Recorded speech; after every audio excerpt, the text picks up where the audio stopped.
Of legislative assembly Jaggayyapeta వారిని request చేస్తున్నాము sir. సభకు నమస్కారం.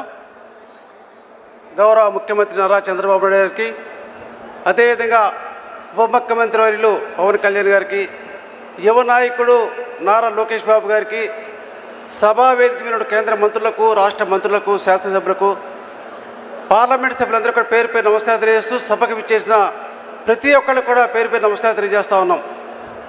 మరి ఈరోజు అమరజీవి పొట్టి శ్రీరాములు విగ్రహ ఆవిష్కరణ చేసుకుంటా ఉన్నాం. నిజంగా అమరజీవి యొక్క జీవిత చరిత్ర చూస్తే బాల్యం నుంచి కూడా నైతిక విలువలతో సమాజ సేవా దృక్పథంతో ఉన్నటువంటి మహనీయుడు. బాల్యంలోనే మరి నిజంగా విద్యా వయసు నుంచి కూడా నైతిక విలువలు తగిన నాయకుడు, మహానాయకుడు.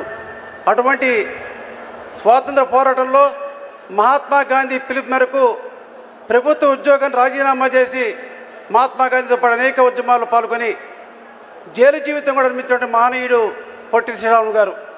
వారు మరి ప్రాణ త్యాగంతోనే రాష్ట్రానికి ఆంధ్రప్రదేశ్ అవతరణ జరిగింది.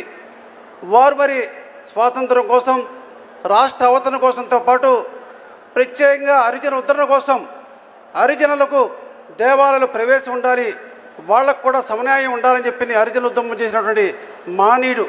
అటువంటి మహానాయకుడి యొక్క విగ్రహం ఈరోజు ఆవిష్కరించుకున్నాం.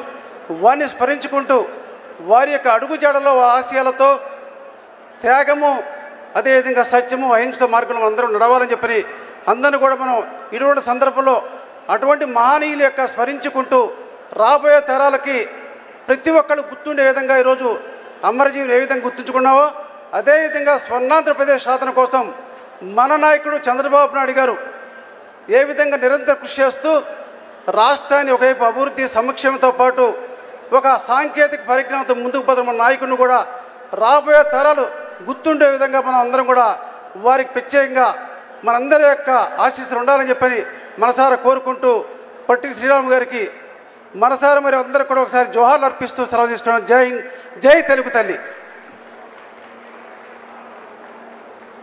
Thank you sir. ఇప్పుడు honourable member of legislative assembly Tadikonda